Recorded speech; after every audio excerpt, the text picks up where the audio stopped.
Ah, cara, o que eu vou te dizer? E a família? E a família?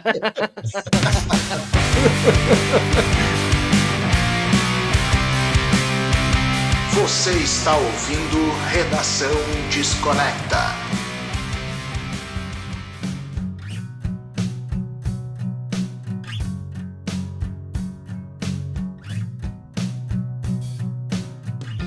Fala aí, Desconectors, tudo numa boa? Começando mais um Redação Desconecta, o teu programa semanal que acontece todas as terças-feiras no Spotify, às 8 horas da manhã e às 20 horas da noite no nosso canal do YouTube, Redação Desconecta. Vai lá, te inscreve, deixa teu like, comenta, dá sinal de fumaça, faça alguma coisa lá nesses lugares que a gente saber que tem gente curtindo ou não, né, o programa. E é o seguinte, cara, antes da gente começar sobre o assunto, nos aprofundarmos e apresentar aqui essa grande figura ilustre que nos acompanha esta noite, vamos lembrar aí o patrocínio, Brody. O patrocínio, então, é da Vlut, novo clube de discos de vinil feito para você. Acesse www.vlut.com.br, faça seu perfil e escolha o seu plano. Receba todos os meses, então, em casa aí, depois de fazer o perfil escolher o seu plano, receba em casa todos os meses um disco aí, uma experiência Vlut. Deu uma engasgada, né? Essa segunda-feira de ressaca não é fácil, cara, conseguir engrenar, não é fácil. Né? Lembrando também que para os assinantes da Vlut tá rolando a batalha de bandas. Desta vez o Apocalipse chegou. Dá uma olhada lá no perfil do Instagram da Vlut e faça a sua votação. O ganhador da batalha de bandas, né, a banda ganhadora ali, vai ser sorteada entre os assinantes da Vlut. Tá esperando quem? Então assina lá. E agora sim, vamos falar sobre o grande disco que completa 45 anos em 1985. 40. Obrigado. 40. Em 1985, The Cure era sinônimo de escuridão, mas um álbum chutou essa porta e levou a melancolia para dançar nas paradas de sucesso. Hoje vamos falar dos 40 anos de Head on the Door, o disco que transformou Robert Smith e sua banda em estrelas globais, com hinos como In Between Days e Close to Me. E quem tá conosco aqui é um estudioso do assunto, é isso, Brody? Tá louco? Hoje a gente só ouvir, eu não vou falar nada, ele que vai conduzir tudo. Seja bem-vindo, Vicente, meu sócio, amigo e conhecido como The Boss da Made in Soul Records. Boa noite, Brody, boa noite, Marcelo, boa noite a todos que estão nos ouvindo, né? É um prazer estar com vocês de volta a casa aí, né? Me sinto muito bem ao lado dessas duas feras aí. E sim, vamos tratar hoje do The Head on the Door, 40 anos desse álbum icônico, 6º álbum da banda, né? Do The Cure, lançado em 26 de agosto de 1985. E que álbum, hein, senhores? Que álbum. Que álbum. The Cure vinha de uma sequência aí, uma trilogia, né? Sem ser o álbum anterior, os três... O álbum anterior fez parte... Não, o álbum anterior não fazia parte da trilogia, foi os anteriores ali, né? Que era uma trilogia da escuridão, podemos dizer assim, né? Gótico, aquele negócio meio new wave pra baixo, trevas, assim. E vem com uma pedrada, que é o Head on the Door, né? E, como eu falei ali no início, catapultou a banda, né? Já tinha o seu sucesso, já tinha a sua base de fãs, mas foi um disco que realmente aí fez a explosão da banda no mundo inteiro. É isso aí, Marcelo. Eu acho que pegando esse gancho aí, o que acontece? Ele vinha do álbum anterior, The Top, né? Que muitos consideram que poderia ter sido um álbum solo do Robert Smith, né? E ali ali já colocava algumas influências, né? Alguns dizem até algumas influências psicodélicas, né? Alguns outros ritmos em algumas faixas, né? Ele já estava, na verdade, buscando um álbum eclético com diferentes estilos, mas ali ele não conseguiu ainda empregar isso, na minha opinião e visão também. Por quê? Porque ainda ele não tinha formado uma banda, né, ideal como ele gostava de trabalhar, né? Ele vinha daquele, entre aspas, desmanche, né, daquele trio que tu citou, da trilogia gótica, né, que era o 70 Seconds, o Fate e o Pornography, né? E ali quando o Simon Gallup sai no final de 82, aí eles vão flertar com aquela onda, vamos dizer assim, synth pop, né? E aí, então, aquela questão de unidade, de banda e tal, o Robert teve que buscar depois, né? Ainda ele fez aquela participação lá no Silks Innovations, né? E aí ele começa a costurar isso no The Top, né? Conseguindo culminar nesse álbum grandioso que é o The Head on the Door e formar o quinteto clássico, né? Que é a chegada, o retorno do Simon Gallup, na verdade, o retorno do Paul Thompson, que participou lá no The Cure Embryonary, que era o Easy Cure, né? E a chegada do grande Boris Williams, né? O baterista, né? E aí sim, ali estava formado, então, né? O quinteto mágico que a gente costuma dizer, né? Que gravou os 4 álbuns sequenciais clássicos da banda, né? Então, assim, aí a gente, cara, vai discorrer um pouco as faixas, né? E entender um pouco mais o conceito do álbum. Mas, enfim, eu acho que tem que pontuar essa questão de ele conseguir encontrar a banda perfeita no momento das gravações do The Head on the Door. Fecha essa engrenagem um pouco antes deles entrar em estúdio, que eles conseguem fazer as pazes com o Simon Gallup, o Robert Smith, né? Porque o próprio Phil, que era o baixista, o Phil Thornley, ele acaba, enfim, tendo outros compromissos e outra visão de banda, de negócio, e ele opta por realmente não seguir com a banda, né? Essa é uma das versões que se tem, né? E aí, claro, aí abriu a porta pro Robert Smith, né? Fazer um meio de campo para ele chegar de novo no Simon Gallup, né? Ele já tinha vontade, na verdade, de ter chamado ele no The Top, mas ele acabou freando, né? Então, aí é formado, então, o time, né, que a gente cita aí, os cinco membros clássicos da banda, né, que veio tocar em 87 em Porto Alegre, né? Quem viu, né? Quem viu. Porto Alegre, né? Minas Gerais, acho que São Paulo, Rio de Janeiro, né? Na época. Né? Então, é isso. E, bom, o baterista virou tecladista, né? O que era baterista, o Lau Tolhurst. Lau Tolhurst, isso aí. Ele era baterista e virou tecladista da banda, porque não perdeu lugar, enfim, né? Apesar de que eu acho que, assim, tipo, esse baterista que entrou o Boris, né? Ele tem, assim, uma pegada mais... uma técnica mais elaborada, né? Do que o Lau tinha. Então, eu acho que... E como ele também era fã desde o começo das mesmas bandas, das mesmas... se conhece desde os 5 anos, né? Então, eles tinham os mesmos gostos desde sempre, né? Então, eu acho que veio a calhar, assim, ter ido pro teclado, deu um certo charme, assim, um certo requinte pra banda, né? Saindo da bateria e indo pro teclado. E também questão da limitação dele técnica, né, o Brody? Mas se tu como baixista, tu sabe, tu tem essa questão da conversa direta com o baterista na sessão rítmica, né? Tu sabe que já havia uma dificuldade do Simon Gallup com o Lau Tolhurst, né? Porque ele era um cara técnico, limitado, né? Ele, vamos dizer assim, era um cara ferrinho, mas assim, até o Pornography é muito elogiado por muitos até hoje. Se tu escutar o Pornography, cara, tu vai escutar baterias tribais e tal. Era um cara que não comprometeu, tá? Mas ele não era um cara criativo como o Boris, é um cara que conseguia, né? Fazer uma inversão, fazer alguma coisa que, vamos dizer assim, uau, porra, esse cara aqui tem potencial para algo mais, né? Então, o Robert Smith, eu acho que já via essa questão dele, né? E também combinou por ele também buscar um novo instrumento, né? Acho que também tem essa questão, né? Então, assim, não foi esse imposto, não, cara, sai da bateria. Não foi isso que aconteceu. Sim. Isso, e ele já estava indo para o caminho, assim, também buscando os outros caminhos, né? Quando saiu o Simon Gallup, eles tiveram essa fase, né? Synth pop, né? Com as músicas Love Cats, The Walk, aquelas músicas que Let's Go to Bed. Então já tinha algumas músicas, né? Que eles flertaram naquele período de definições da banda, né? E aí, como eles viraram um duo, né, cara? Viraram Erasure, né? Por um tempo limitado, né? E aí ele acabou indo estudar, se aventurou. Claro, ele já tinha na época problemas com o alcoolismo, né, Brod? Então, recentemente que ainda chegou esse livro aqui no Brasil, né? Que eu sei que também já está debulhando aí.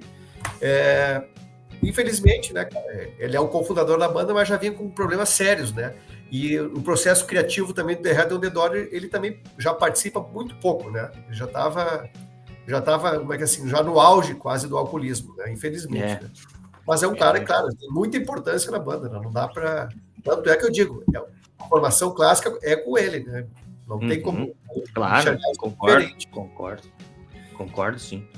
E é um disco, se pegar assim, você fala, né, que ele começa a costurar isso já na época do The Top, né?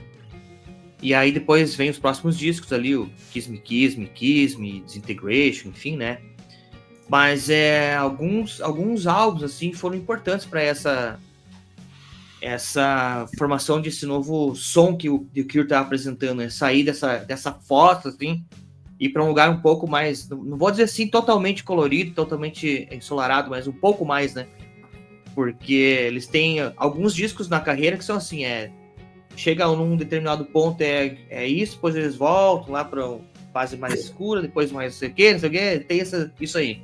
Mas alguns discos são importantes para essa construção, eu estava lendo aqui, e de bandas que eles já tinham convivido há muito tempo, assim, já tinham inclusive aberto e assistido quando eles eram mais novos. Por exemplo, o Mirror Moves do Psychedelic Furs, né? O This Year Model do Elvis Costello foi um disco muito importante para a construção desse The Head on the Door. O Low também foi um disco que eles ouviram bastante para fazer aqui. E é o disco de estreia do Stranglers, que acho que quando eles viram, antes de ter o Malice, que eles assistiram Stranglers, que é o disco Ratos Norvégicos, né? Então, se você pega isso, põe tudo nesse caldeirão aí, você consegue ter uma noção aí, claro. Às vezes o pessoal em casa não conhece todos esses discos, mas vale a pena, de repente, dar uma passada, procurar aí no streaming, dar uma olhadinha e depois ouvir o disco na íntegra, aí, o The Head on the Door, para entender todas as influências que tem ali, né? Com certeza, tu citou os 5 álbuns que realmente eu acho que nesse caldeirão aí, nessa sopa, saiu desse caldeirão, saiu o The Head on the Door. Eu lembro, né, e lendo nas biografias, que ele cita também, Brod, as duas influências, assim, vamos dizer, seminais do álbum, que seria o Kaleidoscope do Silks and the Bentions e o Dare do Human League. Né? É uma banda synth pop, olha só, uma banda synth pop, né, eletrônica e tal. Então, assim, esses álbuns ele cita... Então, assim, na verdade, para mim é 7, não é? Ele cita 2, mas esses 5 também. Então, olha a mistura, né, cara? Puta álbum aí, o Marcelo, que é fãzaço do David Bowie, né? Low, né, cara? Então, olha, que ele o Robert Smith sempre foi fã, né, cara? Ele sempre foi fãzaço do David Bowie, né, cara? Então, imagina. E, realmente, cara, e aí, o que acontece? Também tem um detalhe importante aí, né? Os fãs que o Marcelo citou no início da trilogia gótica, que foi considerado os três álbuns de 80 e 82, eles começam a renegar essa fase deles, né? Essa fase sempre tem isso, né? comercial, essa fase mais solar deles, né? Isso também incomoda parte dos fãs da banda, né? Mas eu costumo dizer assim, que ele tem uma situação interessante. Ele agrada os darks, né? A fase synth pop, a fase mais pop comercial. Então, assim, ele agrada a todos, né? Então, assim, não tem como não gostar, entendeu? Porque sim. Assim, teve álbuns solares, álbuns mais darks. Então, eles vão, ao longo dos anos, tem essa variação que, claro, depois, nos últimos anos, ele foi inclinando mais a carreira para essa questão mais sombria, né? Posso dizer assim, eu vejo assim, mais dark, né? Que é mais melancólica sim. A palavra. Sim. Melancolia, É isso aí. Sempre foi assim, acho que muito também por conta de onde eles vieram, né? Do lugar onde eles vieram, né? Isso aqui é retratado, não sei se nessa outra biografia que tu tem, mas aqui é retratado muito bem, né? O Law, ele fala que era um lugar que ele era cinza o tempo inteiro. E aí a gente morava perto de uma praia e a praia era cinza. Inglaterra sendo Inglaterra, né? Cara, mas era o interior do interior, assim, né? Então eles não tinha nada para fazer, e daí eles... Bom, tem que ler o livro, porque é uma história bem completa, memória dele bem lúcida ainda, né, cara, para relembrar todos esses fatos aí. Mas quando eles vão para Londres, daí que o negócio começa a acontecer, que eles começam a pegar algumas casas, enfim. Mas lá onde eles moram, cara, tipo, é aquela cidade, sei lá, 30 mil habitantes que você não tinha nada pra fazer, era uma cidade que foi destruída pela guerra, aí, tipo, tinha prédios vitorianos, que ele fala, né, que é aquela arquitetura mais assim, elaborada, e foi todo destruído pela guerra, eles colocaram aqueles quadrados, assim, todos quadradinhos, assim, todos cinza. Daí, imagina para uma criança, assim, o que vai fazer, né, cara? Vou começar a beber, então, para ver se passa se passa a depressão. A depressão, né? Ô, cara, eu participei recentemente de uma live no canal do Sal, lá a gente até tava falando sobre esse álbum, casualmente foi esse álbum aí o foco, o tema da live, e teve uma pergunta que me chamou muito a atenção, e aí eu não sei qual é o sentimento que vocês têm sobre isso, ou qual é o conhecimento que vocês têm sobre isso, que o Vicente tocou eu me lembrei dessa pergunta porque o Vicente tocou num assunto na questão dos fãs, né? Alguns fãs renegaram a banda, não reconhecem essa parte solar, e casualmente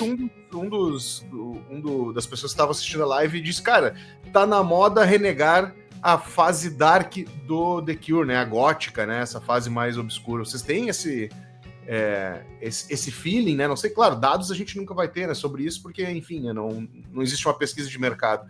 Mas vocês percebem que as pessoas hoje em dia, principalmente, né, agora, nesse século, nessa última década aí, tem fugido um pouco dessa fase mais gótica dele, que é a trilogia anterior a esse álbum? Vou te falar, Vicente, começa aí. É uma excelente pergunta que o Marcelo nos traz aqui, né? Pois é, Marcelo, essa impressão eu acho que é muito difícil de mensurar, porque assim, eu já conversei com o Brod numa outra live que nós fizemos há uns anos atrás, e tu vê assim, pegando o meu exemplo aqui, assim, rápido, o melhor álbum para mim é o 70 Seconds. Então, assim, e aí eu vou nessa carona. Ele acaba te introduzindo automaticamente pro Fate e pro Pornography. Então, assim, eu sou um cara que rebusco a fase antiga, né? Então, assim, gosto de Head on the Door, adoro Kiss Me Kiss Me, a Disintegration, Wish, acho que, assim, álbuns espetaculares. Mas não adianta, o que mexe comigo mesmo é botar no play o 70 Seconds, assim, a fase gótica, assim, é algo diferente, cara. Assim, foi onde eles se diferenciaram, né, de toda aquela onda pós-punk, tudo mostraram a identidade da banda. Mas a tua pergunta vai mais além, não é só olhando para o meu horizonte aqui, mas eu vejo assim, Marcelo, hoje quem vai nos shows deles, tive recentemente um amigo pessoal meu que mora nos Estados Unidos há 37 anos, ele esteve em Nova York no show deles com a filha. É um show de 3 horas, né, cara? O Robert gosta de tocar, né? Então, assim, é um cara que até hoje tá no livro, né, Brod? Ele pega o setlist, ele monta o setlist na hora, né? Então, assim, ele passeia por todas as fases da banda. Então, assim, quem vai no show, eu acho que não tem como ficar assim, vai renegar, tipo assim, cara, ele vai acabar agradando a todos pela longevidade da discografia deles e os estilos musicais que a gente já falou, os gêneros que eles passaram durante esses 46 anos aí, lá vai pedrado. Então é difícil, assim, de enxergar, renegar esse passado, assim, porque eu acho, assim, né, Brody, só para fechar, o Fate e o Pornography não são álbuns ditos comerciais, né? Hoje em dia tem uma parte de fãs que vão cultuar e outros que vão renegar, como o Marcelo falou. Agora, não dá para comparar com esse álbum que nós estamos falando hoje, que ele para mim, é um best-seller aqui, né, cara? Um best-of. Então é uma obra-prima, né? Fica difícil. Uma obra-prima, é difícil. O que eu vejo, assim, é o seguinte, cara, existem as pessoas que conhecem o The Cure há muito tempo, existem as pessoas que conhecem o The Cure na fase mais divertida, e existem os fãs do The Cure que começaram a curtir recentemente. Entendeu? Então, assim, é óbvio que quando as pessoas vão procurar sobre The Cure, se você pegar qualquer streaming, as músicas por exemplo, do 70 Seconds e essa fase, elas não aparecem no top 5, nos 5 primeiros lá, os primeiros discos também não, entendeu? Então, pode ser que por esse dado, por esse motivo, as pessoas tendem, né, a curtir, por exemplo, mais In Between Days, Friday I'm in Love, entendeu? Essas músicas que são mais pra cima, né? Se bem que no último disco do The Cure que eles lançaram é uma volta ao começo da banda, né, cara? Então as músicas longas, falando de morte, de depressão e o que todo aquele assunto que sempre permeou a vida aí da cabecinha do Mr. Smith, né, cara? Então esse retorno às origens, assim. Então, por isso que eu acho que esse disco novo, assim, é muito bom por isso, assim, por ser muito parecido lá com o... Eles comparam muito com o Disintegration, né, Vicente? Esse último disco, assim, eu comparado com o Disintegration, né? E pra mim também, cara, eu só, assim, de toda a discografia deles, o 17 Seconds é o disco que quando eu ouço, me bate, assim, e eu não consigo dizer o outro preferido. Na meu top 1 lá em cima tá o 17 Seconds, é um disco pra mim o melhor que tem, e é um disco força total, né? Força total, mas é que eu digo, é o que diferencia, né, cara? Ali tá a identidade da banda, né, cara? Sim. E eu acho que a gente não falou alguns dados, assim, rápidos, interessantes sobre esse disco, né, que tá completando 40 anos, né? Alguns pontos interessantes que a gente não lê nas biografias e eu fui buscar, assim, por exemplo, o produtor e o engenheiro é o Dave Allen, tá? Ele começou a trabalhar com o Robert do The Top e se estendeu até o Wish. Então, olha só, ele trabalhou basicamente nos álbuns mais clássicos considerados pelos fãs do mundo inteiro, né? Que a gente brinca que é a quadriologia, né? The Head of the Door, Kiss Me Kiss Me, Disintegration e Wish, né? Vem pegar o recorte do Pink Floyd, né? De 73 a 79, que vai do The Dark Side of the Moon até o The Wall, né? Então, os 4 discos sequenciais são considerados os clássicos da banda, né? Há discussões sobre isso, ok, mas... Então, assim, ele deu um casamento legal com esse cara, né? E isso é interessante, né? E desse álbum, a gente não deu tempo de comentar aqui, desse 6º álbum, foi lançado 2 singles, né, somente, né? Eles não exploraram tantos singles assim, né? Eles lançam que é o In Between Days, em julho de 85, um mês antes do lançamento oficial do álbum, e em setembro de 85, o Close to Me. Quer dizer, depois de lançar o álbum, vezes vem com Close to Me. Então, sim. Não tem assim, então eles... É que assim, foi tão forte, eu lembro da questão do Led Zeppelin, foi tão forte, tão impactante o álbum, que eles não se preocuparam em lançar, era tão forte, o Robert estava tão seguro de si só que, cara, 2 singles e tá bom. Tu pega outros álbuns deles, aqui eu tava analisando, eles têm 4, 5 singles, cara, eles lançaram somente 2, brother. É interessante isso, cara. E não por nada são as 2 músicas que tocaram na MTV, né? 85 já era o auge aí da MTV americana e britânica, enfim, sei lá. E essas músicas tocaram muito, assim, tem os 2 clipes, né? Se você procurar no YouTube, as 2 músicas têm clipes e tal, então eles... Eu acho que isso ajudou também a popularizar um pouco mais a banda, né? Que ali, vocês estavam falando aqui fora do ar, a questão da velocidade, né? Porque ali começa a questão da MTV americana também, né? Que eles tinham olhar no mercado americano, né? Estavam mais preocupados com o mercado americano do que com o inglês. E ali eles fazem o casamento com o famoso teen pop, né? E ali eles começam a produzir os grandes clipes e que depois combina lá no Orange, né? Que eles fazem aquele famoso show do Castelo, né? Que para mim é o fechamento desse ciclo Dark. Sim. De 86, né? Essa primeira grande fase dos 10 primeiros anos da banda, assim, né? Então, que eles transformam em VHS isso, depois lançaram, acho que Blu-ray, se eu não me engano. E, cara, e aí eles começam a explorar essa questão comercial, né? Porque, como a gente já falou, assim, era outro tempo, né, cara? Até eles conseguirem... Eles lançaram o álbum, se vocês vão ler as biografias de época e tudo, eles tiveram sucesso, mas também não foi instantâneo, né, Brody? A gente está falando de uma outra época, uma outra velocidade da informação. Total. A gente tá falando isso antes, né? Antes do começo aí do Bastidores. Sobre isso, né? Tu vai começar a show para 3, 5, 6, 7 mil pessoas, aí eles vão chegar a 11, aí eles comemoram quando é 20, e assim vai crescendo o público. Vai crescendo o público. Aí vem na carona de MTV, e aí vai embora. E aí eles começam a ascendência, né?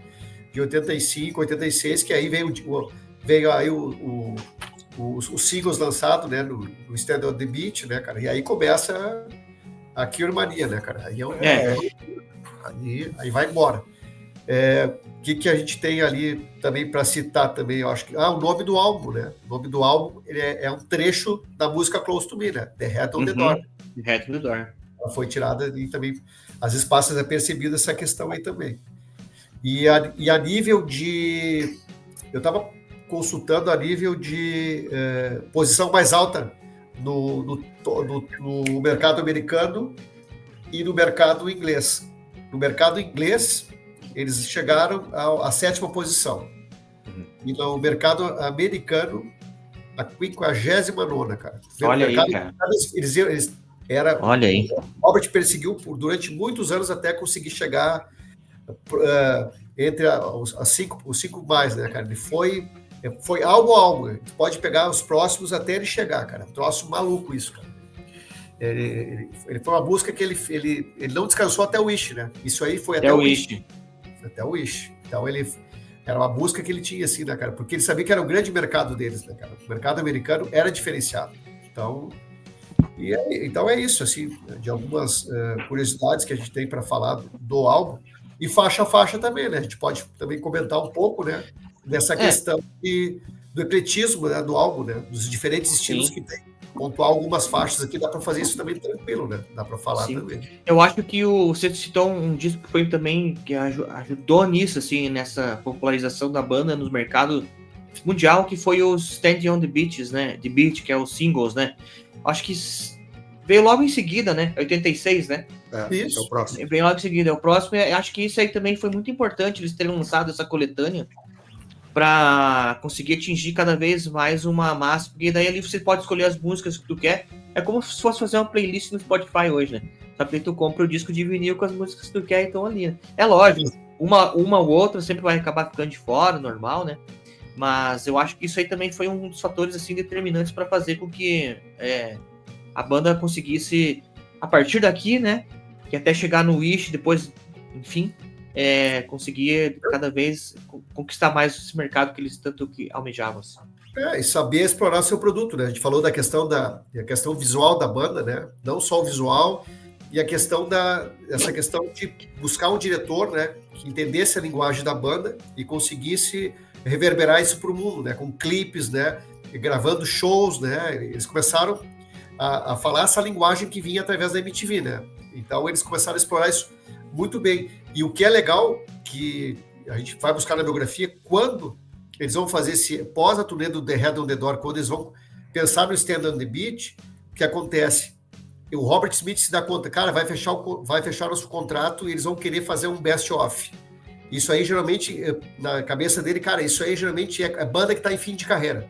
Então, eu vou ter... Olha o que era a cabeça do cara. Eu vou ter que ir para dentro, eu vou ter que pegar esses 78, 85, 7 anos de banda, analisar música para ver qual eu vou jogar ali, né? Pensando no mercado mundial também.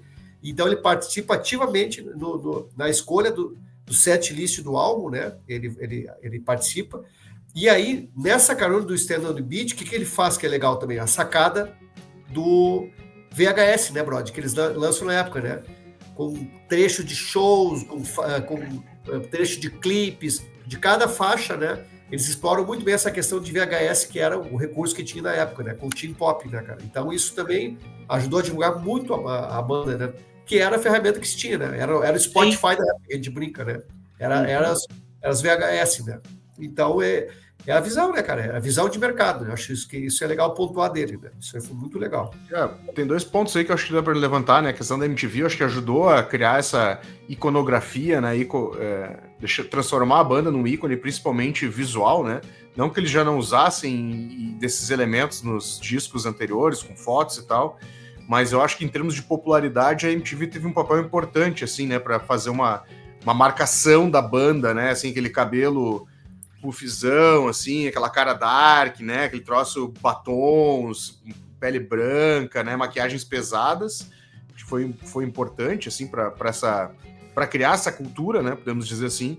E o outro ponto que vocês levantaram, o Teen Pop é um cara que, né? O cara que fez o diretor do clipe, ele só tinha nas costas dele David Bowie, Altered Mage, Amanda Palmer, Bad Manners, The Bangles. Quer dizer, já tinha uma carreira grande aí. Uma bagagem. Brian Ferry. Então ele já tinha uma escola forte aí antes de se juntar aí ao Robert Smith e sua turma. O outro cara que chama muita atenção é a produção, né? Vocês falaram da produção do Dave Allen, né? O Dave Allen, cara, ele era monstro, né? Ele era o monstro dos anos 80, né? Ele produziu praticamente tudo que tinha de synth pop, gótico, new wave, né? The Cure, Sister of Mercy, o Chameleons, né? Depeche Mode, cara, The Mission, Associates, que nem é uma banda tão grande, mas é do caralho também, né? A galera que não conhece, é bom dar uma olhada. A banda que vocês citaram ali, né, que foi influência do Holtz, né, que é o Woman League. Então, assim, esses caras, eles já se cercaram de pessoas altamente gabaritadas, né? Eles não nasceram assim da noite pro dia e... Não, agora...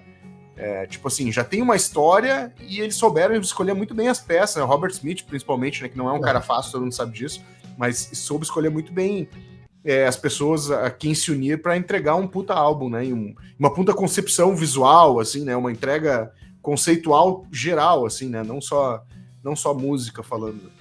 E que a gente falou no início, né, Marcelo? Quando ele conseguiu encontrar a formação ideal de banda, e ele já tinha um pouco de poder também, né, Brod? Tinham grana, é o que o Marcelo falou. Aí, cara, tenho a banda perfeita, tenho as peças perfeitas, um produtor e um engenheiro perfeito, cara.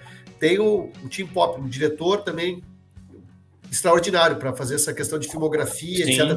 Uma bagagem que o Marcelo relembrou muito bem aqui. Cara, então eles estavam cercados realmente, assim, o circo estava montado, né, cara, para o sucesso, né, cara? Mas isso é visão, né? Porque às vezes tu tem dinheiro e se atrapalha, né? Isso aí, realmente, o cara teve um papel fundamental em saber juntar as peças certas, né? Não adianta só ter a grana e não saber ter o norte, né, pro produto. E ele sabia muito bem o que ele queria, aonde ele queria chegar, que a gente falou que ele queria atingir o mercado americano, cara. E o The Head of the Door abriu essas portas aí, né, cara? Combinou com isso, né? Aí na sequência, aquela coletânea de singles, né? E aí foi um chute na porta, foi um chute na porta mesmo, né? Para o que viria nos próximos anos, né? É isso. Além da busca do sucesso no mercado americano, desculpa se eu te cortei, Bro, de ter falado alguma coisa. Não, de boa. Mas além da busca do sucesso, o que vocês acham que fez essa... Além da busca do sucesso, e além dessa formação dessa banda, né, que o Robert Smith conseguiu montar aí, né, a banda dos sonhos, como o Vicente bem falou, né, o que mais vocês identificam como importante para essa mudança sonora da banda mesmo? Que The Top já tem alguma coisa, né, já vinha flertando com os outros elementos, mas conseguem avaliar alguma coisa nesse sentido? Pô, os caras vinham de uma bagagem dark, gótica, e daqui a pouco entregaram um disco ensolarado dentro das possibilidades do...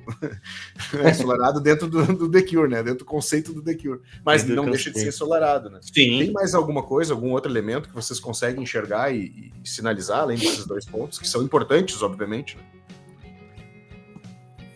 Pode falar, Vicente. Pode ir, Brod, pode ir. Não, eu acho assim, cara. A banda sempre teve esse contato não só com esse universo punk e até o pós-punk, né? Mas eles sempre tiveram contato com muitas músicas, muitas músicas. De Led Zeppelin, a Jimi Hendrix, entendeu? Joy Division e tudo mais que possa ser. E dadas tudo que aconteceu com eles, assim, cara, desde o começo, desde que eles saíram lá daquele onde eles foram e começaram a ter sucesso, passando por tocar por lugares para 2, 3 pessoas, até ginásios aí com, sei lá, 30 mil pessoas, eu acho que foi assim olhar para o mercado, sabe? Enxergar o mercado de uma forma diferente. Tipo, não, peraí, a gente entramos querendo se diferenciar de outras bandas que tinham por aqui, a gente vai fazer isso assim, assim, assado, ou vamos elevar esse assim, assim, assado a um nível um pouco maior, né? Tanto que depois, mesmo as várias bandas na linha aí deles, aí, Silks and Benches, enfim, várias outras bandas aí de gótico, né? E aí... O Bob, inclusive, tocou, né? Que o Robert, inclusive, tocou nessa mesma época aí, né? E eu acho que o Silks and Benches, nessa época, já tava querendo mudar um pouco a sonoridade deles, Vicente. Não posso estar enganado. E isso aí, acho que deu aquele estalinho, peraí, vamos tentar fazer isso aqui, entendeu? Então, olhar de uma maneira diferente e saber que o mercado também estava mudando, né? Pô, o produtor do cara produziu o Depeche Mode, que você falou aí, o Human League, então vamos trazer esse cara para perto, mas vamos requintar o som, refinar o som do The Cure, mas deixar a base, deixar as referências todas ali, né? Tipo assim, a nossa assinatura ainda vai estar ali, mas vai ficar um pouquinho mais feliz.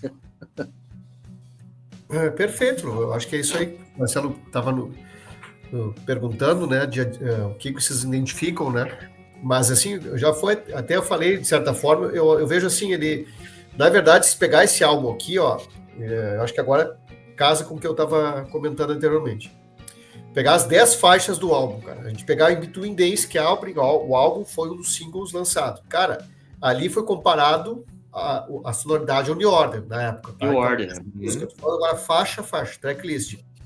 Que outro song, ele tem traços de som oriental, total naquele teclado. Não tem como fugir. Tu coloca aquilo ali, pelo amor de Deus, te remete ao Japão na hora. Benches também, né? Benches, né? Tem uma música, até ia falar, né? Porque o Kyoto Songs tem uma música do Benches, que também é o nome de um país. Como é que era? Bangkok, não é? Bangkok é do... Não, como é que é? Passage to Bangkok, não é isso, Marcelo? Do Rush, não? Não. É da Silk Sea. Ah, tá. Eu sei o que ele tá falando. Tá, isso aí. Eu só não sei. Eu sei, mas não vou lembrar o nome da música. Tem sim. Total, Marcelo. Total. Só que agora falta o nome da música. Procurando aqui. Mas vai falando, desculpa te cortar. Aí o The Blood é flamenco, é estilo flamenco total, tá? Que foi aquele porra que ele tomou com de vinho lá. Six Different Ways, ele tirou de uma música, aí é aquela coisa, é a convivência, pessoal. Ele tirou de uma música dos Seox Inhibitions, de piano que eles estavam produzindo na época. Foi ali a inspiração. Então, assim, Close to Me foi associado um pouco à música meia disco, aquela batida que tem, sabe, Brod? Aquela... A Night Like This tem aquele solo de sax, puta, do caramba, né? Que também remete a uma música lá nada a ver, mas lá do Pink Floyd também. Aquele sax que, cara, te marcam, assim, músicas que são marcantes. Sinking tem um pouco de época do Fate, daquela época mais dark. Tem alguma coisa ali que lembra. Então, assim, eu acho assim, Marcelo, ele jogou para tudo que é lado, sabe? Ele jogou pro mercado, assim, cara. Vou ter que agradar não só aquela história que falou o pessoal do gótico, mas eu vou ter que agora tentar agradar uma linha mais pop, né? Pegar essas pessoas que estão escutando o pop, que era o som do momento, cara. Pegar 85, 86, 87, quantas bandas que tinha próximas a esse tipo de som que ele tentou puxar em Between Days, como New Order, cara, quantas bandas tinham esse som meio dark, tipo que outro song. Então ele jogou. Tanto é que depois, para mim, no Kiss Me Kiss Me, ele já joga menos, assim, ele já dá uma acalmada. Depois que ele conseguiu alcançar o mercado, ele já começa a direcionar melhor o som deles. Aqui sim, foi uma questão de alcançar o mercado mundial, tá na cara. Não tem, é inegável isso. Né? E nunca mais ele fez um álbum igual, né, gente? Nunca mais. Não tem nada igual isso aqui. E por que algumas pessoas acham que dentro da discografia do The Cure, dentro desse cânone todo aí, algumas pessoas relegam ele para segundo plano? Porque, tipo, você vai lembrar do disco, vai falar dos discos, às vezes as pessoas acabam não falando do Head on the Door, vão falar sempre Disintegration e outros, e acabam deixando ele meio que no segundo topo, assim. E é um disco muito bom, né? É um disco... Eu acho que se não fosse do Head on the Door, nós não teríamos Disintegration, por exemplo. Entendeu? Um belo questionamento, cara. Um belo questionamento. Eu consigo fácil jogar ele no meu top 3, né? Mas assim, eu acho que passa um pouco, talvez, não sei se acontece isso contigo, Marcelo, aquela questão assim, eu vi tanto álbum que é o seguinte, cara, pra mim já tá no automático, assim, será que eu posso dizer assim, não me faz mais a cabeça? E, tipo assim, vou lá buscar essa trilogia do passado que eu, entre aspas, tenho a sensação que menos pessoas escutam e tem pérolas perdidas ali, sabe? Aquela coisa assim, você é um insider, sabe? Vou buscar coisas que nem todo mundo vai escutar, sabe? Isso aqui já virou popzinho demais, sabe? Eu não duvido que tem pessoas que pensem isso, sabe? Mas assim, eu acho que agora tu desmerecer um álbum desse, assim, cara, Push, pra mim, é uma das melhores músicas que tem até hoje. No disco. Eu concordo com você. Então, assim, é inegável, sabe? Eu posso concordar que Between Days, Close to Me, cara, encheu o saco de escutar. O Marcelo citou a questão, tu citou a questão da MTV e tal. Cara, acaba ficando um pouco massificante, sabe? Mas, poxa, cara, eu acho, assim, é um álbum irretocável. Até porque ele não fica só daí, puta, é só um som, é só um álbum dark, vou escutar só músicas dark. Não, cara, tem vários... O álbum é eclético, né, cara? Então, por que tu vai enjoar tão fácil, né? Tem esse questionamento também, né? O nome da música do Silks é Hong Kong Garden. Hong Kong. Que é do Scream, que é do primeiro álbum deles lá, né? Descasca. Cara, tem uma lenda que rolava uma briga entre o New Order e o The Cure, né? Justamente porque ficava essa briguinha de um imitar o outro, assim, né? Se tu pega faixas como The Baby Screams, tu percebe muito a pegada do New Order nessa faixa, né? Desde as baterias eletrônicas, o baixo, aquele efeitinho inicial de teclado, acho que é o arpédio que eles chamam, né? Eu não sei o nome direitinho. Mas como é que vocês enxergam isso, assim, né? Vai, Brod, vai, tu que é o... Eu? musical aqui da banda. Não, cara, eu acho que... Não sei se tem, assim, se essa briga era proposital ou não, entendeu? Eu acho que há, sim, uma influência do New Order, até porque eles surgiram junto ali com o Depeche Mode, Joy Division, né? E logo na sequência, então, é uma banda que... Joy Division é banda de um disco, né? Segundo um amigo nosso, aí, banda é boa, é banda que acaba. Ai. Mas gravaram esse disco que ficou icônico e influenciou toda uma cena, até hoje influencia aí por aí, né, cara? Então, acho que a convivência deles era...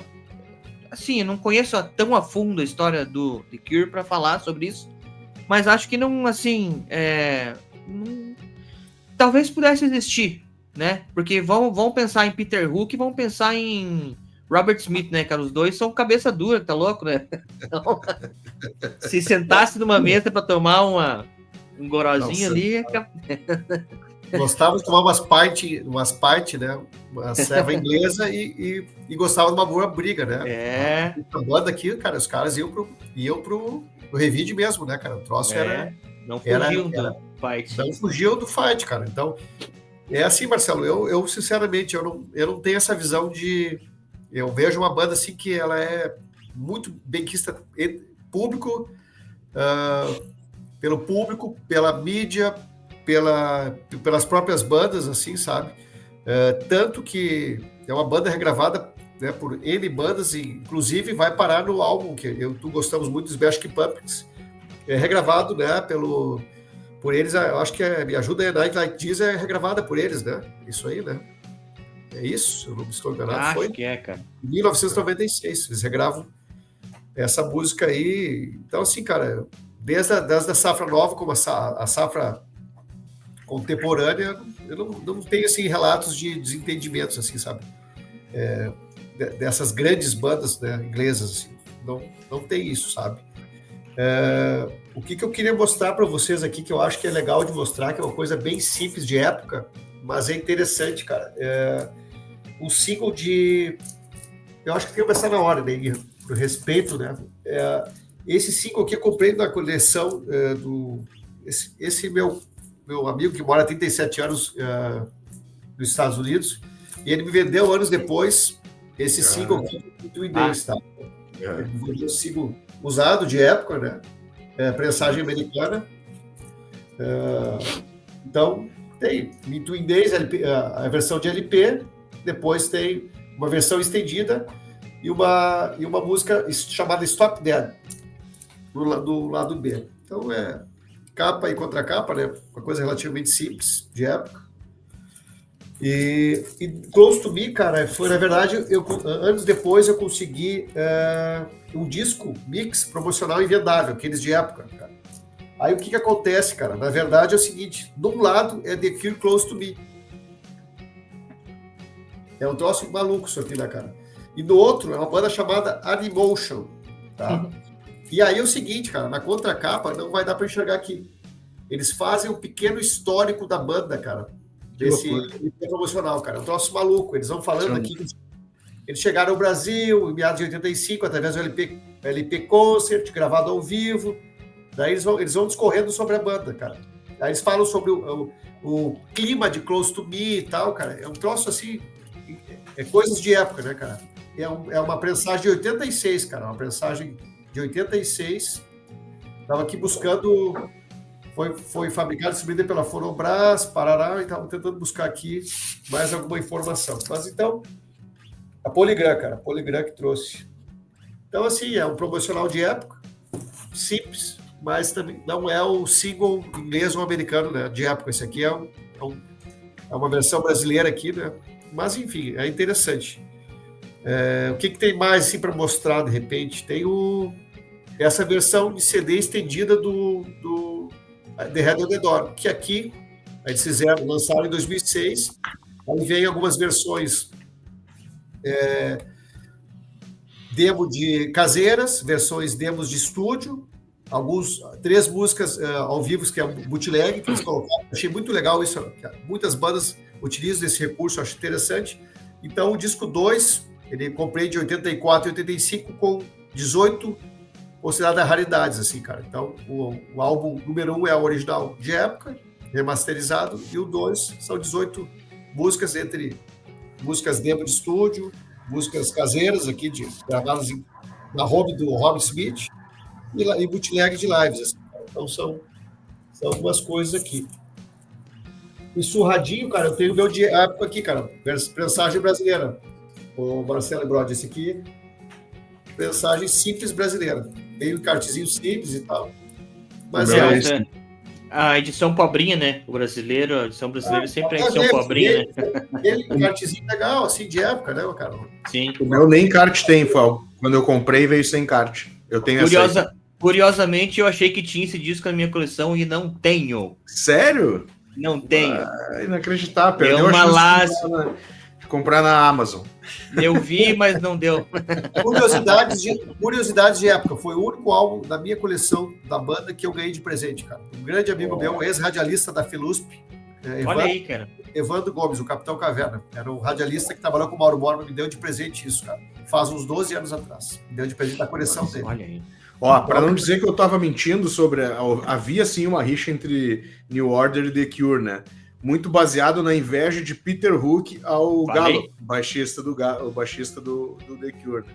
E até, inclusive, em 2013, o Robert Smith deu uma entrevista a uma rádio norte-americana falando sobre essa rixa de época, assim, e tal, né? Então, eu sabia que eu tinha lido em algum lugar, eu só não me lembrava onde é que era.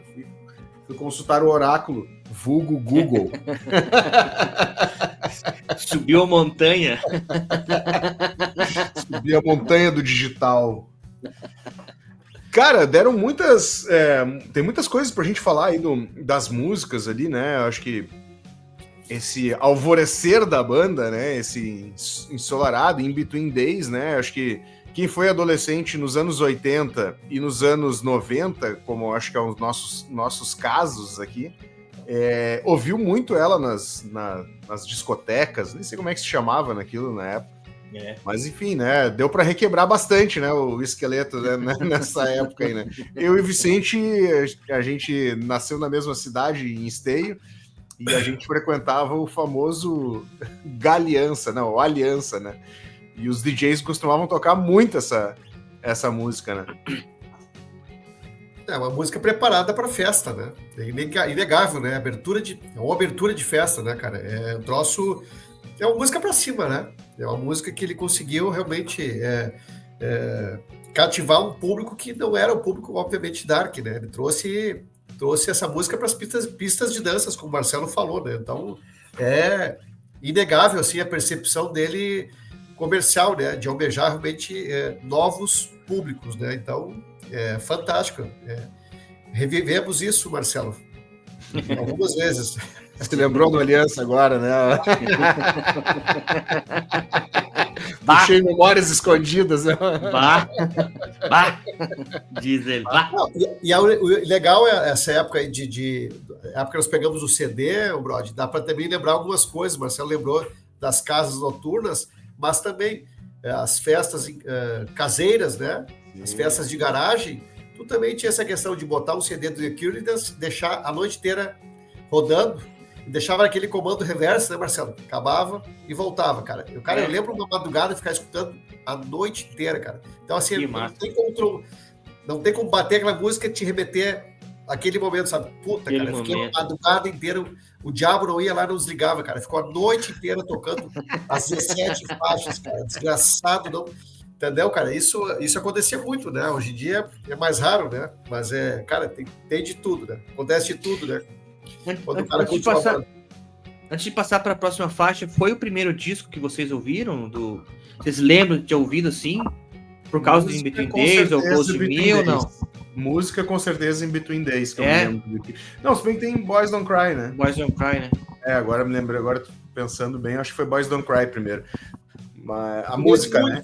A primeira de muitos, eu acho que a entrada do Brasil, quando eu mostrei aquele Close to Me ali, aquele álbum ali, o que acontece? O Mauro Borba também data como a chegada da banda, aquele álbum Concert, né? Aquele álbum preto e branco. Preto e branco, ao vivo, né? Ao vivo.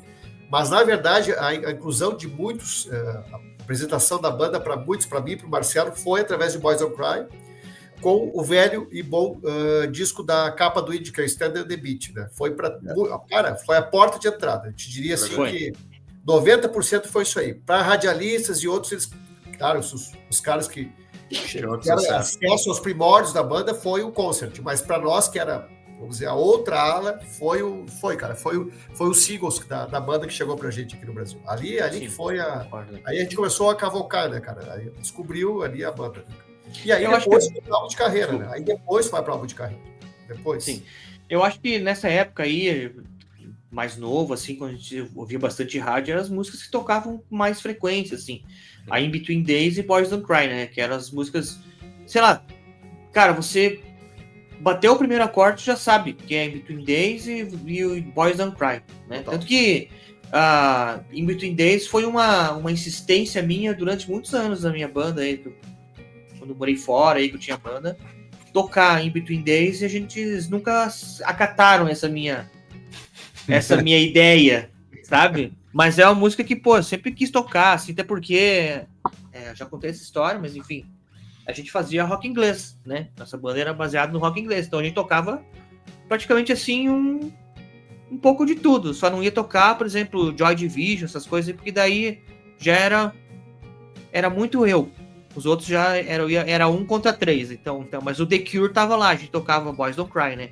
E eu falava, vamos tocar isso aqui, pesado, vamos tocar isso aqui, daí nunca conseguimos tocar. Boa. Kyoto Song, música oriental, mas, cara, não sei se aí pro resto do país tinha, não sei se essa empresa é nacional, mas isso me lembra muito a propaganda do GBOX que tinha aqui no Rio Grande do Sul, essa troço meio, sei lá, meio apocalíptico também, assim, né? O troço uma sensação estranha, né? Essa progressão ali de acordes e de melodia, né? Mesmo bem marcante. Cara, essa música, Marcelo, me fez lembrar na mesma hora, memórias, cara. Essa comparação tua casa perfeitamente com aquela propaganda do Star Sax, da música do House of Mirror. Do Kraftwerk. Cara, uma criança lá de 7, 8 anos, cara, e olhando aquela introdução, cara, é um troço assim, que nunca mais vai ser da tua memória, sabe? Alucinante, né? Troço fantasmagórico. Um troço meio terra arrasada, assim, né? Apocalíptico, acabou o mundo. O House of Mirror também é a mesma coisa.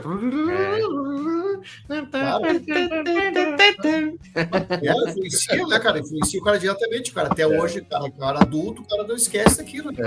A gente viu criança isso, a gente não viu adolescente. GBX dava propaganda no canal na Guaíba, né? Na TV Guaíba. Cara, propaganda. O som era meio estranho também na propaganda. Mas é que antigamente as pessoas que produziam propagandas e as trilhas de abertura de jornal e novela, eles tinham um bom gosto melhor, né, cara? O Jornal Nacional não era o Pink Floyd que fazia a trilha de abertura no começo, lá do Atom Heart Modern, não sei qual disco é, acho que sim. Cara, entendeu? Aí hoje ficou tudo mais descartável, né? Enfim. Mas, cara, esses dias eu não me lembro quem é que falou uma frase que na realidade, eu peguei pra mim, né, cara? As pessoas tinham mais estofo cultural, né?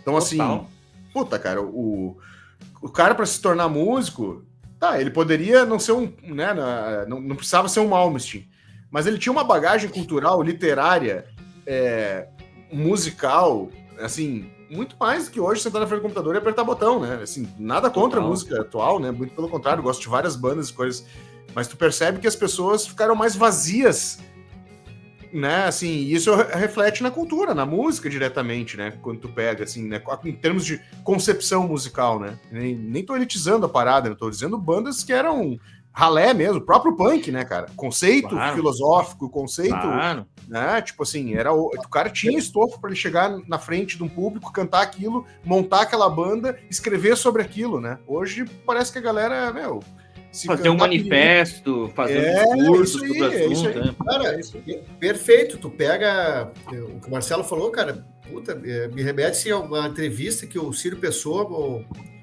ele deu, ex-Titãs, ele deu uns 10 anos atrás, que ele disse o seguinte, cara, tinha uma fase da minha vida, dos anos 80, que eu tava, simplesmente, eu não escutava música, eu estava lendo livros para compor, cara. Então, ele falou assim, cara, eu não escutava música, cara, eu olhei pro cara assim, sabe, fiquei pensando, mas como assim, cara? Aí tu vê assim, que o cara, o Marcelo falou, tem estofo, cara, o cara tem... Cara, aí tu vê as letras que ele escreveu, ele dando exemplo. Você leu o livro tal, já escutou a música tal, tá aqui, ó. O trecho tá aqui, ó. Cara, aí eu fiquei claro. Então, assim, eu tenho bagagem, né, cara? Eu tava vendo assim, o engajamento da banda com linguagem, né, cara? Nós estamos conversando esses dias com uma banda chamada The Plastic Dream, de Porto Alegre. Cara, tu vai ver os releases da banda, cara, a montagem de cenário de palco, o porquê que eles estão montando desse jeito, a iluminação, aí tu vai ver quem eles contrataram, as pessoas, assim, a gente tava falando da ficha técnica do The Head of the Door, cara, tudo tem um porquê, tudo tem um conceito por trás disso, é estudado por pessoas que são da banda e tem conhecimento, tem estofo, cara, o porquê do nome, o porquê do nome dessa letra, de onde eu tirei essa visão, esse recurso, essa inspiração. Então, cara, realmente não são pessoas vazias, eu fiquei impressionado, sabe? Isso nós estamos falando de bandas, underground, eu estava falando de Cabine C, do Ciro Pessoa, e também falando do The Plastic Dream, que era uma banda dos anos 90, garageira de Porto Alegre, entendeu? Então, assim, cara, olha só a diferença de 35 anos atrás, 45 anos atrás, como é que era a bagagem cultural das pessoas, cara. É muito diferente, cara. E mesmo porque as bandas, antigamente, para tirar um som, a gente tem que lembrar que, por exemplo, até tá aqui nesse livro aí, que eles lançaram aí, do Curie, né? Eles não tinham instrumentos de boa qualidade, né? Eles não sabiam tocar direito, então quando eles iam ensaiar era uma cacofonia geral, assim, né, cara? E aonde que eles aprendiam isso? Aonde eles iam aprender a tocar o instrumento era escutando no disco de vinil na época, né? Ou escutando na rádio. E aí eles iam aprender e tudo mais. E aonde que eles iam buscar inspiração para contar uma história? Era na literatura. O próprio Robert Smith um leitor ávido, né? Então, eu acho que é o que o Marcelo bem exemplificou aí, né? A bagagem cultural de outrora. Não, é diferente, porque se vocês... assim, eu não quero parecer pedante nem nada, mas é que você exercitava o cérebro mais, entendeu? Hoje tá mais fácil.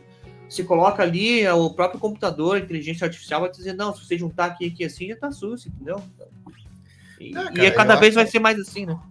Cada um tem um método também de aprendizagem, mas assim, eu costumo assim dizer para o Marcelo, assim, quando a gente prepara algumas reuniões, coisas, cara, eu tenho o método da escrita, cara, eu leio e escrevo, eu vou escrever, seja no computador, seja no punho, eu vou escrever, cara. Esses dias eu pegando meus cadernos, que eu tava lendo também, o livro da Rádio Panema FM que o Marcelo trabalhou, cara, eles tinham cadernos, os locutores, radialistas, eles tinham cadernos, cara, eles escreviam, cara, deixavam observações, anotações, etc, sabe, não, tudo era documentado, eu quero dizer, cara, assim, não tem, então, assim, e a questão, assim, de se ajudar, de não ter recurso na época, o que a gente não citei aqui hoje,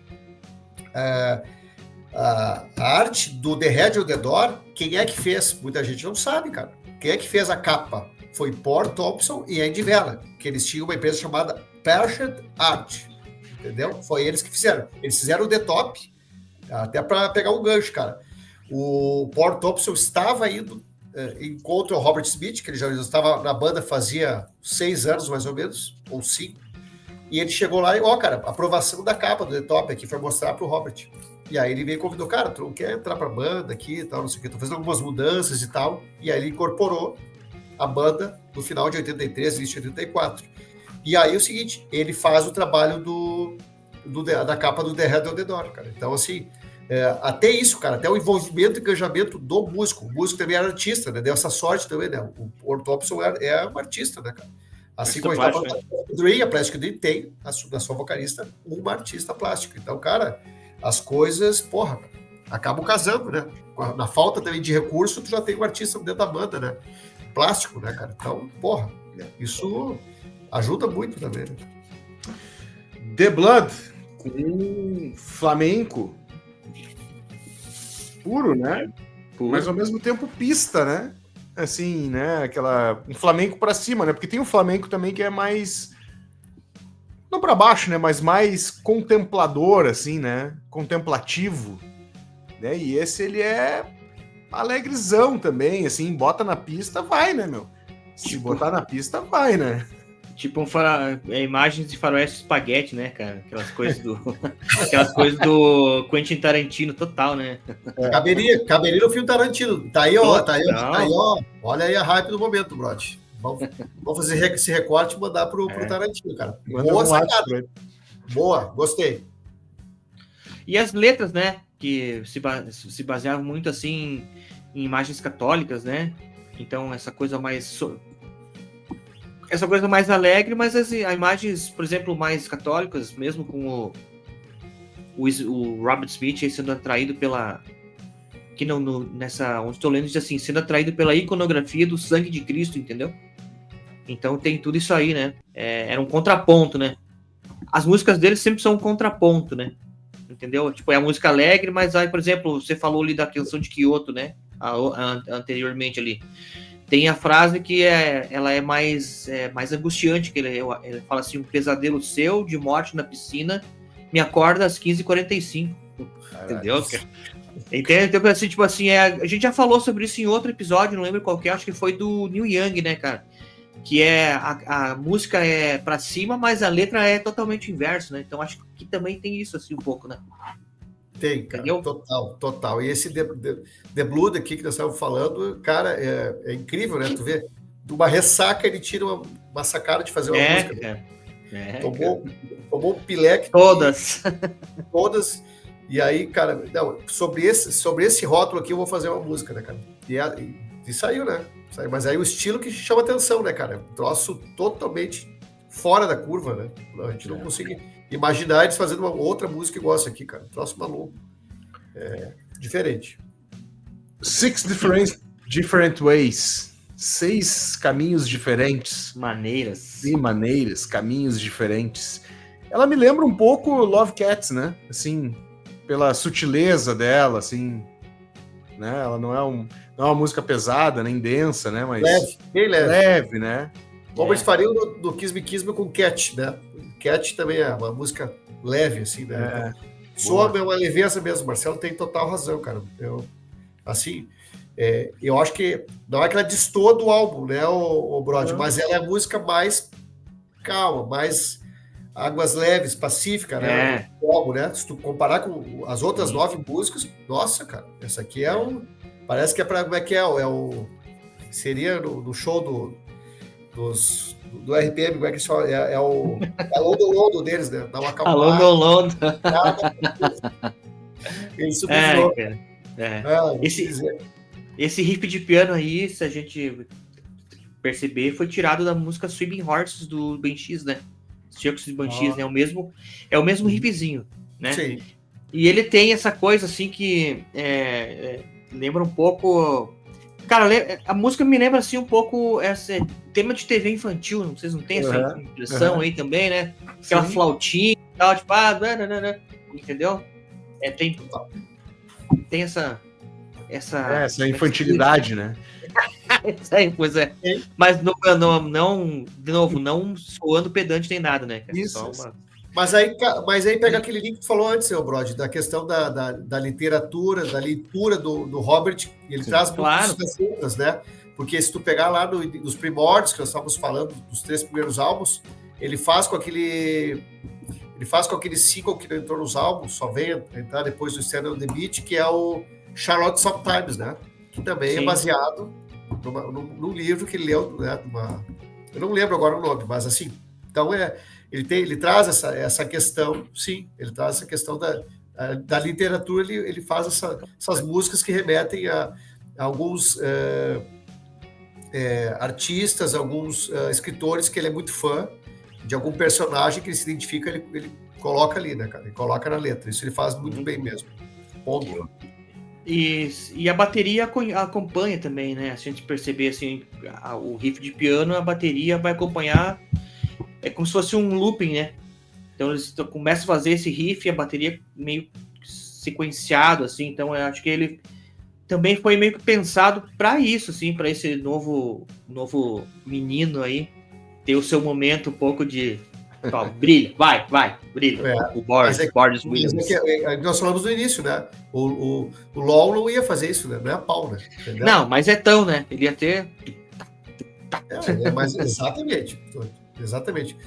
E aí, Marcelo, depois nós temos a sequência, a última faixa do lado A, Push. Uma Push me chama muito a atenção. Na realidade, esse álbum me chama muito a atenção. Na realidade, o trabalho do The Cure me chama muito a atenção, porque nos primeiros 1 minuto tu não vai ouvir ninguém cantando porra nenhuma, né? Os caras fazem uma puta introdução, quase que um prog, né? Cara. Num tamanho diminuto de faixa, né?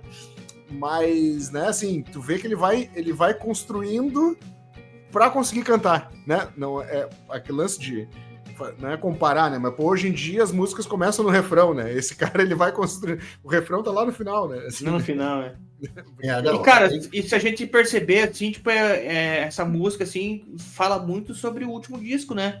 Porque as músicas do último disco tem introdução de sei lá quantos minutos, né? Até ele começar a cantar e tal, daí aquela melancolia toda, e aqui acho que ele já...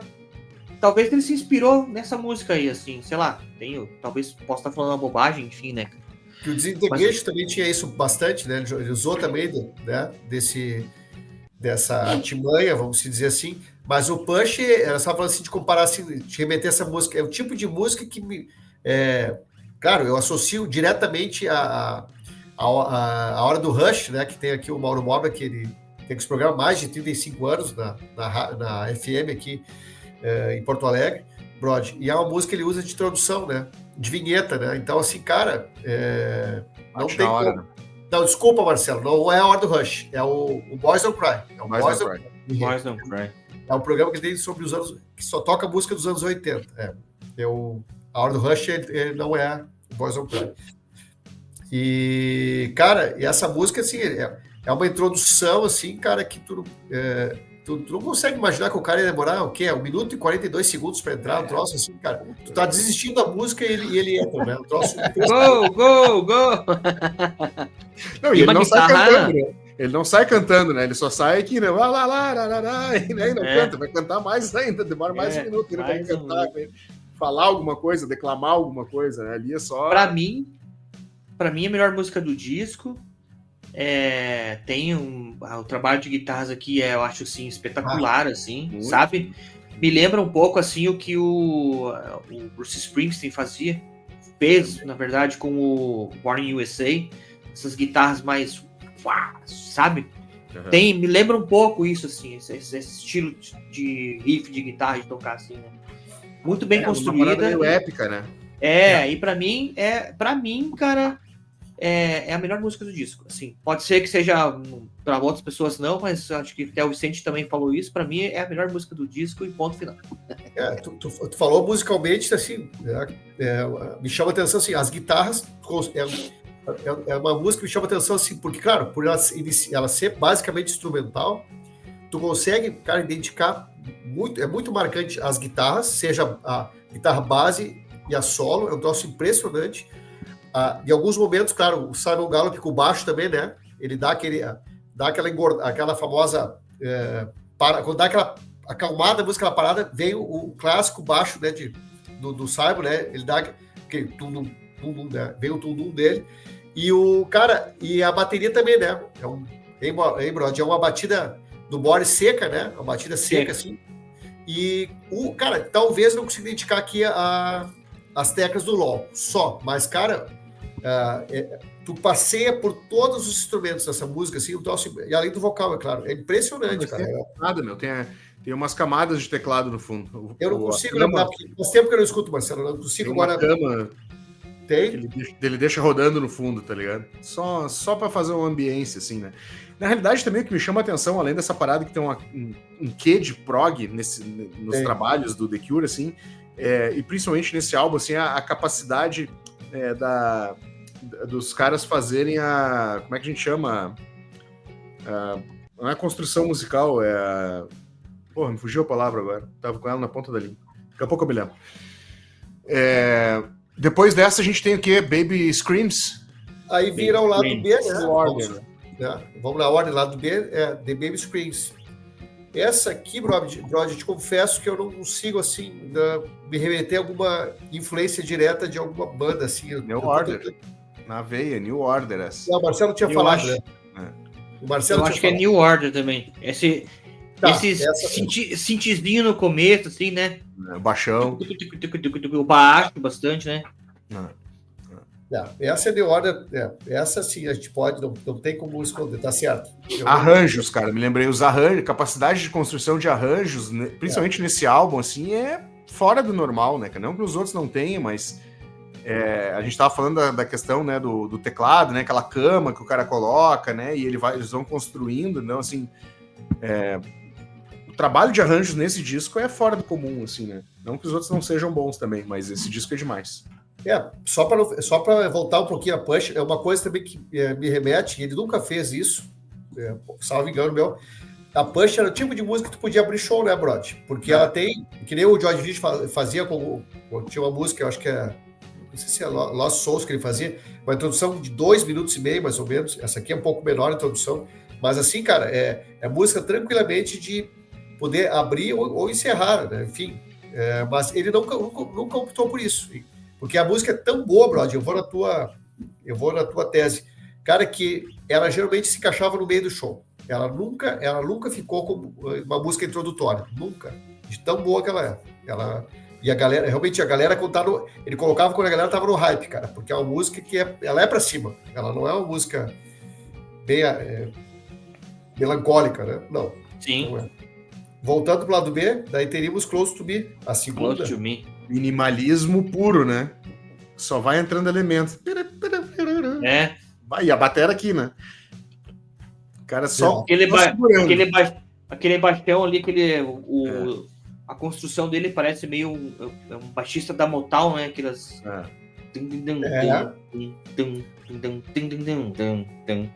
Duas notas, né? Não, minimalismo puro, né? É uma música inteira assim, tu não enjoa, né? É uma música, ela vai do início ao fim e, cara, ela entra naquele ritmo ali e ela fica naquela frequência ali, o cara, puta, música gostosa pra caralho, assim, né? A música tu ouve, sei lá, eu me sinto bem quando ouço essa música. Não, é uma música extremamente... E tem essa temática de levar, como tu levanta pra cima, a galera... É uma música para dançar, eu quero dizer assim, cara. É uma música que... das poucas que tu vê o Robert Smith sem a guitarra, né? Os shows que eu lembro do Iora de coisa, era com o microfone, cara. E ele tentando fazer uma dancinha, né, cara? Inglês tentando dançar, né? Um troço maluco, né? Robert Smith dançando. Não, um troço fora do comum, né, cara? Mas E ela me soube também, cara. O Brod falou bem tal, mas ela me soube por ser dançante e tudo. Ela tem uma pegada meio disco, assim, cara. Lá no fundo, escondida, ela tem alguma coisa, sabe? Tem, sim. Um pouquinho, mas tem. A Night Like This, né? Aquela velha história, né? O cara vai cantar lá pelos 2 minutos de música, né? Também. Não tanto, né? Mas vai, né? Toca, faz toda a introdução que tem que fazer. Ali ele consegue botar um novo elemento, né? O sax, né, cara? Ali fica muito marcante, né? E realmente tem essa questão também de uma longa introdução solo de sax. Então, assim, é uma música que também fora da curva, assim, cara. Eu não consigo enxergar, assim, muitas músicas com essa pegada. Nem sei se combina muito com eles, cara. Mas, assim, essa música encaixou. Um troço que parece que nasceu para o álbum. Um troço maluco. Sax, meu. Cara, o nome do cara... Ron Howe. Ron Howe. Howe. Howe. H-O-W-E. Ron Howe. Aí Howe. vale a pesquisa, né? Como é que é? Para ver com quem que esse cara já tocou, assim. Né? É uma curiosidade que eu tenho. Eu não tenho isso não tenho assim de pesquisa. Vamos procurar no oráculo. Porque se falando de Robert Smith, era o cara que ia buscar um cara. A gente tá imaginando um cara top, né? Box Office Poison e Fool's Dance. É as referências do cara. Fool's Dance, Brody, se eu não me engano, não tem alguma coisa a ver com a antiga banda do Simon Gallup? Sabe que não buscou esse cara de lá? Boa pergunta. Oi, tem sim, meu. Acho que tem sim. Vida Curta, uma banda britânica de vida curta formada por Simon Gallup. É isso aí. Matou a pau aí, gente. Tinha alguma coisa. Então foi na base da camaradagem, da amizade, né? O Fool's Dance também teve o Paul Thorson, hein? Thompson. Os dois tocaram nessa banda aí. Pode crer. Cara, o que me chama atenção nessa música, assim, a Night Like This, ela é uma música, se você for pegar, assim, ela só até meio simplista, né, cara? Mas duas coisas que me chamam muita atenção, a primeira é esse solo de sax, que até então meio novidade pro The Cure, né? E por ela ser um pouco mais melancólica, assim, ter essa questão um pouco mais, não vou dizer densa, porque não é tanto, mas acho que aqui eles iam, o começo do que eles iam explorar mais lá na frente, lá no Disintegration, sabe? Uhum. É uma música que talvez coubesse muito bem naquele disco lá, tem tudo a ver com aquela aura, aquela produção. A atmosfera, né? A atmosfera, isso, a atmosfera. E é muito boa também, mas na Push é melhor. Boa. Skrill. Entramos numa linha que mais tarde, nem tão mais tarde assim, mas logo em seguida pegaria o mundo inteiro, né? Que é o funk com rock, né? Sim. Esse baixo. Eu me lembro quando eu participei, quando eu participei dessa live lá no canal do Sal. Eu me lembro que fazia muito tempo que eu não ouvia essa música e ela me lembrou na hora um pouco do que o The Fala foi fazer nos anos final dos 80 aqui em Porto Alegre, né? Foi final dos 80 aquilo, Vicente? Isso. 89 por aí, foi 89. Então eu acho que de uma certa forma, não sei se propositalmente ou sem querer, eu acho que o The Cure acabou influenciando uma galera de funk rock, né? Assim, funk metal, não sei como é que a gente pode colocar, né? Porque muito provavelmente aquela turma lá do Mike Patton, Faith No More, também beberam por aqui, beberam essas influências, uma galera foi buscar aqui, né? Principalmente essa música, né? Total, concordo com você. E ela foi sampleada, né? O Public Enemy sampleou essa música aí, né? Heavy metal. Muito bem. Muito bem lembrado, Rod. Verdade, ia passar desapercebido. Eu acho assim, aí é questão pessoal, cara. Das 10 faixas, eu acho que eu te deixaria talvez essa. Olha, cara. Destoa mais, né? Mas assim, eu deixaria ela. Não é das minhas prediletas do álbum, cara. Não sei, assim, aí é muito pessoal, né? Muito pessoal. Eu acho que destoa desse disco, né? É uma faixa que ela não. Não é que ela não combine, assim, mas ela. Do que eles vinham construindo no álbum, talvez se botasse essa por último, eu não sei. Acho que ela dá uma quebrada ali meio violenta, né? Assim, da anterior para essa. Já. Aí, cara, essa é a penúltima faixa do lado B. Aí depois, saindo dela, entraria em Sinking, né? Sinking. Aí eu já acho um soco na cara. Aí o cara já deu uma.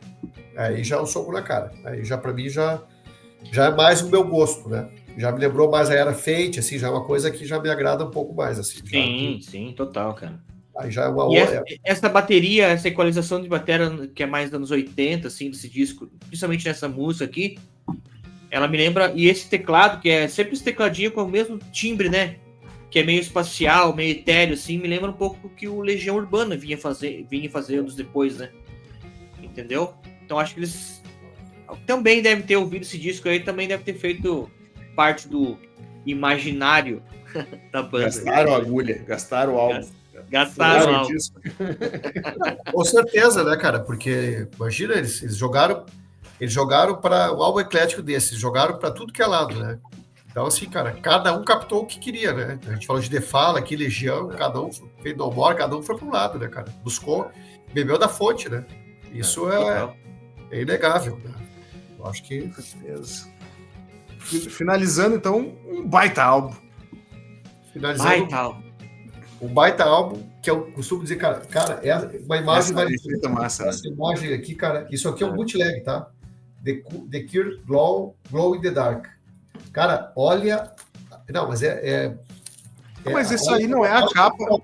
Olha a conexão da capa com isso aqui. Cara. É parecido. Me explica. Contra a capa.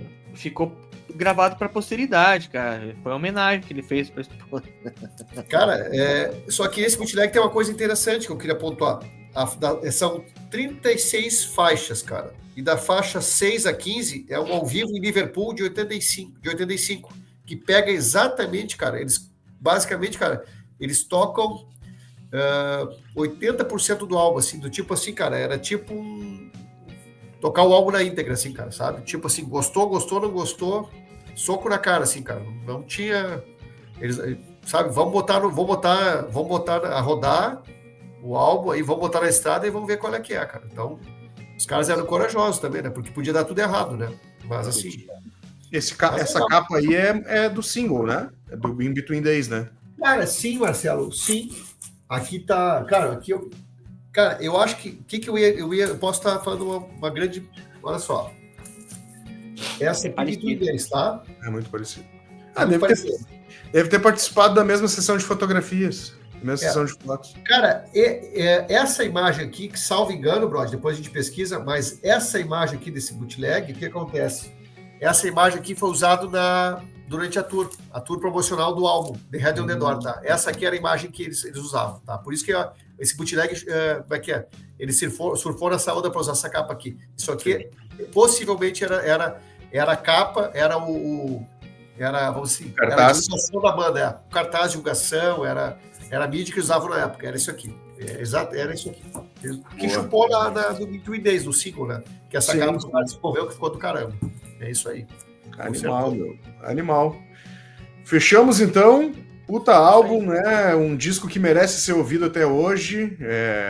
Um álbum histórico, né? Além do momento vivido pela banda, né? Conseguido alcançar posições que ela precisava alcançar por ser uma banda de muito respeito, uma banda de puta qualidade, desde o Three Imaginary Boys, que é para mim um dos discos mais legais também de estreia de uma banda. Eu gosto pra caralho daquele disco, assim, eu gosto da crueza dele, eu gosto do lo-fi dele, assim, que é mal produzido mesmo, e isso eu acho do caralho daquele álbum, assim, né? E é um retrato do pós-punk ali, né? Aquilo ali junto com Joy Division, junto com aquela galera toda, ali, o próprio Six and the Benches, meio que materializou todo esse movimento pós-punk, né? Como o próprio nome sugere, né? Perfeita leitura, Marcelo. Também concordo contigo, cara. Essa análise desse álbum em relação aos anteriores e posteriores, né, cara? Aqui pavimentou o sucesso, né? Que seria, né, incrível, né? Acho que nem eles imaginavam isso, né, cara? Como é que combinou os astros, né, cara? E achou formação, achou produtor, achou um diretor de arte, de cinema, cara. Então, aqui foi só ladeira acima, né? Não foi ladeira abaixo. Então, realmente foi um momento que a banda alcançou o almejado sucesso, né? Mundial, né, cara? Daqui em diante, a gente sabe o que aconteceu depois, né? Então, realmente, é um álbum que deve orgulhar muito a banda, né? Porque chegou, depois de muita luta, né? Chegou no álbum que é praticamente perfeito, né? Se não é perfeito, ele se aproxima muito disso, né? Porque, olha, dificilmente ele, numa lista, a gente pode discutir aqui, ele não vai entrar no top 3, cara. Olha, é difícil, né? A gente falou em alguns álbuns aqui hoje, mas, assim, é um álbum irretocável, né? Tu tira 5 músicas fácil daqui, assim, pra botar numa coletânea. Tranquilo mesmo. Vicentão, obrigado pelo teu tempo aí, foi muito massa. Vamos ver se a gente marca outras aí. Eu sei que não é só de que tu entende, umas outras bandas escondidas na manga aí pra falar. É isso aí. Participação, meu velho. Obrigado pela oportunidade de participação, né? A gente tentou trazer algumas histórias aí, né? Tentar relembrar esses 40 anos aí, foi muito legal, muito gratificante da minha parte. Muito obrigado aí, Brody, pela oportunidade, Marcelo. E sucesso aí ao Desconecta aí, né? Cada vez mais a gente está escutando você, seja no carro, seja no ônibus, no metrô, a pé, estamos aí, né, cara? Todos os modais, é inegável aí o crescimento e o sucesso do trabalho de vocês aí, cara. Grande abraço para vocês aí, sucesso. Valeu, Vicente, obrigado. Brody. Vicente. Nós, né? Mais uma. Mais uma. Estamos aí há 71 semanas no ar, cara. Olha só. Hein, meu? Vamos chegar a 100, será? Vamos chegar. Mas, cara, o que eu vou te dizer? E a família? E a família?